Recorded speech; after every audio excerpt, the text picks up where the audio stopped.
बोली श्री गुरु भगवान की जय हो। मैया भवानी की जय हो। कार्तिक गणेश की जय हो। कविता बहन हाँ। शिष्या लोग कैसे पूछता कैसे पूछता कि भोला जी आए कौना महीना कौना महीना तो का कहता लोग का डमरू गिरे धमक से शिव गुरु लीलरा से छूटे पसेनावा जटा में रौरा गंगा के धारा आइब कौना महीना कौना महीना भोला जी। हाँ। अब दिन आवे वाला बा आवे वाला बा कैसे कहता लो कैसे अरे डमरू गिरे धमक से ये शिव गुरु लीलरा से छूटल पसेनावा डमरू गिरे धमक से ये शिव गुरु लीलरा से छूटे पसेनावा डमरू गिरे धमक से ये शिव गुरु लीलरा से छूटल पसेनावा गाढ़ा में रौरा सौरभ के माला आइब कौना महीनावा गाला में रउआ सारा के माला आइब कौना महीनावा गाला में रौरा सौरभ के माला आइब कौना महीनावा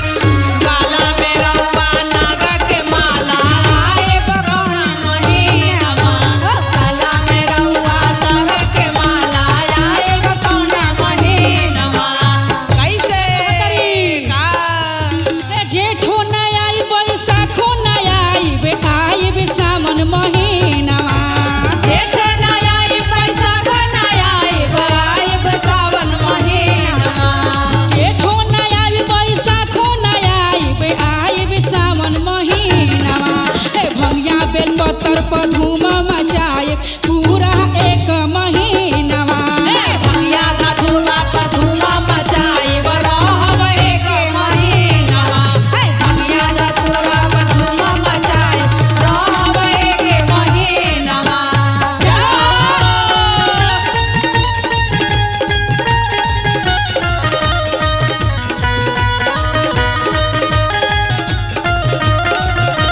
भैया का धुआ पर धुआ मचाइब रहब एक महीनावा भैया का धुआ पे धुआ मचाइब रहब एक महीनावा त्रिशूल गिरे धमक से ये शिव गुरु लीलरा से छूटल पसेनावा त्रिशूल गिरे धमक से ये शिव गुरु लीलरा से छूटे पसेनावा त्रिशूल गिरे धमक से ये शिव गुरु लीलरा से छूटल पसेनावा अरे जटा में रौरा गंगा के धारा आइब कौना महीनावा जटा में रउआ गंगा के धारा आइब कौने महीनावा जटा में रउआ गंगा के धारा आइब कौने महीनावा का कहतन भोला जी गा जेठो न आइब बैसाखो न आइब आइब सावन महीनावा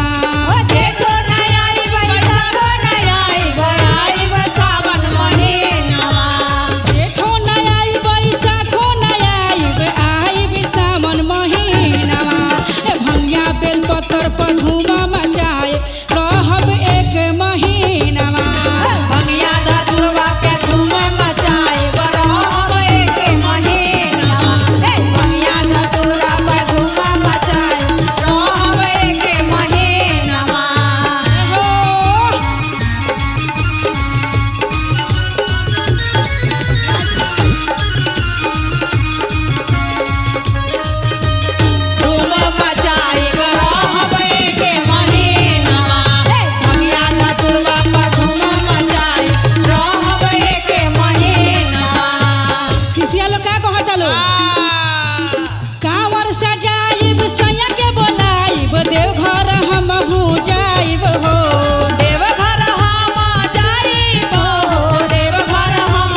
बोली शिव गुरु भगवान की जय हो।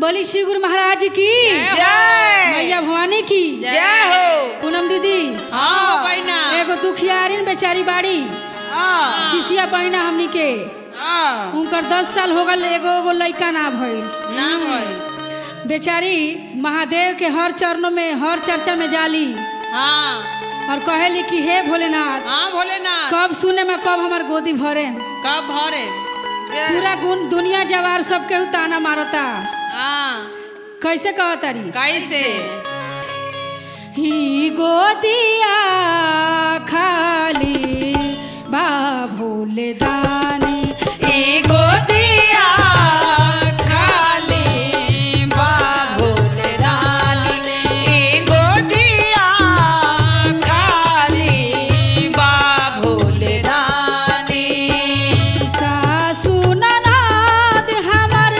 मारेली ताना सासु ननद हमर मारेली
भोलेनाथ की जय। जल्दी से ललना दी कि हम चर्चा कराएं। हाँ कराएं।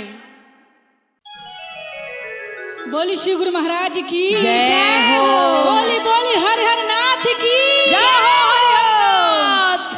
बहिना लोग। हाँ बहिना। सावन के आइल बा रिमझिम बदरिया छाइल बा। हमरा जाए के बाबा के नगरिया। कैसे कहत हमर बहिना लोग? कैसे? बोलबम के नगरिया बहुत अच्छा लागेला। चलो जाई कांवर लेके। हाँ चलल जाई सावन में। पूनम पांडे, कविता झा और सुमन दीदी, सुरभि भी जाई लो। राज बाबा के टीम जाता। हाँ जाता। कैसे कहतरी? कैसे हो सुधा? बड़ा नीक लागे हमारा भोला जी के गाँव में। बड़ा नीक लागे हमरा भोला जी के गाँव में।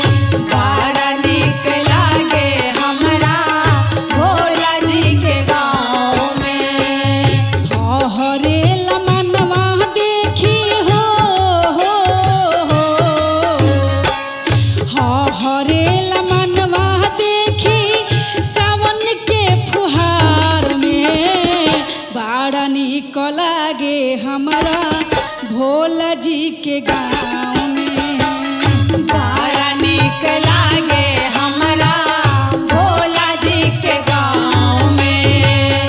बड़ा नीक लागे हमरा भोला जी के गाँव में। जय हो। बोली बासुकीनाथ की जय हो।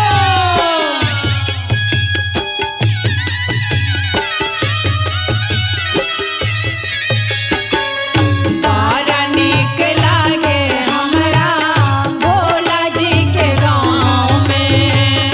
बड़ा नीक लागे हमरा भोला जी के गाँव में। अमरा मरैया बीचे भंगिया धतूरा बीचे। भांगिया धतूरा बीचे। भांगिया धतूरा बीचे। अमरा मरैया बीचे भंगिया धतूरा बीचे। ऊंच नीच डगरिया बीचे गैया पहड़िया बीचे। ऊंच नीच डगरिया बीचे। पर्वत पहाड़िया नीचे। उहु के कोयलिया देखो हो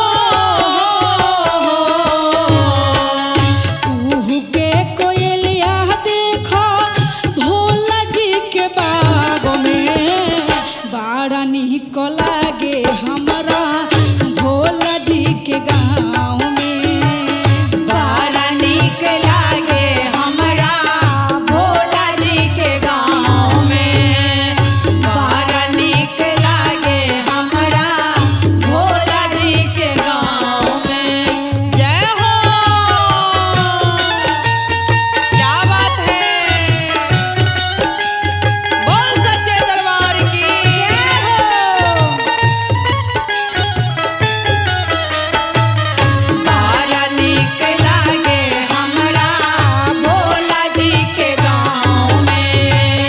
बड़ा नीक लागे हमरा भोला जी के गाँव में। बेलवा के गाछ झूला झूले गौरा मैया।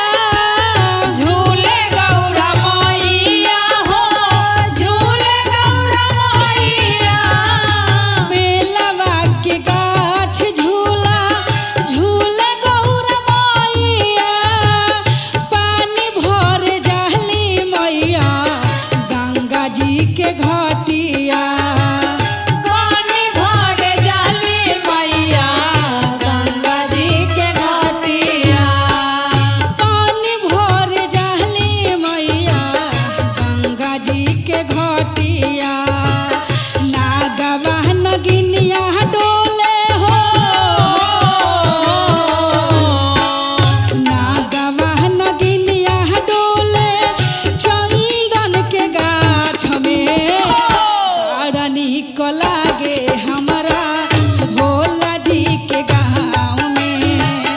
बड़ा नीक लागे हमरा भोला जी के गाँव में। बड़ा नीक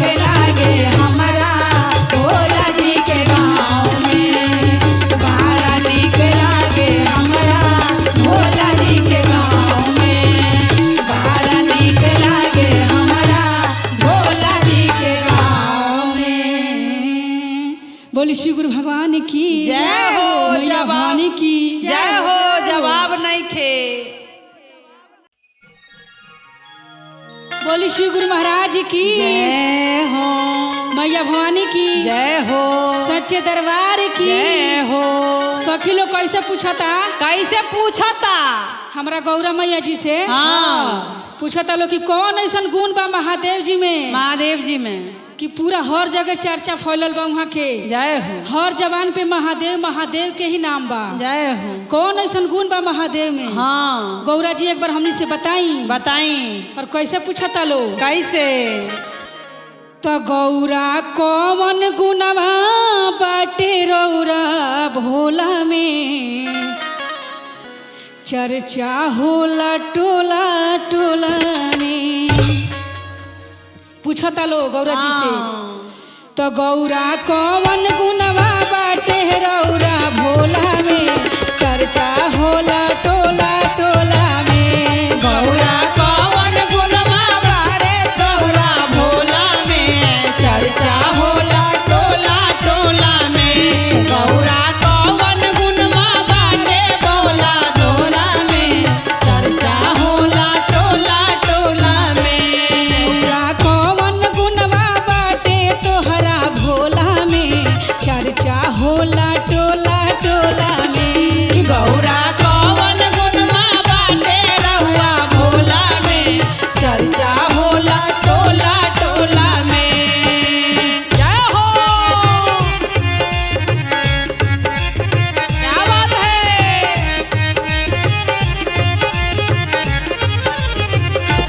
गौरा कौन गुणवा बाटे तोहरा भोला में चर्चा होला टोला टोला में गौरा कौन गुणवा बाटे तोहरा भोला में चर्चा होला टोला टोला में कैसे ऐसा का कहता लोग सबके दिहनी महल अटारी अपने राहिल टूटही पलानी अपने राहिल टूटही पलानी अपने राहिल टूटही पलानी सबके दिहनी महल अटारी अपने राहिल टूटही पलानी अपने राहिल टूटही पलानी अपने राहिल टूटही पलानी सखी होई है गुणवा बाटे हमरा भोला में चर्चा होला टोला टोला में सखी हो ई है गुणवा बाटे हमरा भोला में चर्चा होला टोला टोला में सखी हो ई है गुणवा बाटे हमरा भोला में चर्चा होला टोला टोला में जय हो। श्री गुरु भगवान की जय हो बहिना। क्या बात है सुधा दीदी। कौन गुणवा बाटे तोहरा भोला में चर्चा होला टोला टोला में गौरा कौन गुणवा बाटे तोहरा भोला में चर्चा होला टोला टोला में और का कहतरी कैसे हो बहिना। का कहतरी हाँ सबके दिहनी मोटर कार अपने कारल बस सवार अपने होइले बसहा सवार अपने होइले बसहा सवार सबके दिहली मोटर कार अपने चढ़िल बस सवार अपने चढ़िल बसहा सवार अपने चढ़िल बसहा सवार सखी होई है गुणवा बाटे हमरा भोला में चर्चा होला टोला टोला में सखी हो ई है गुणवा बाटे हमरा भोला में चर्चा होला टोला टोला में सखी हो ई है गुणवा बाटे हमरा भोला में चर्चा होला टोला टोला में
बोली शिव गुरु महाराज की जय मैया हो। भवानी की जय हो जय हो।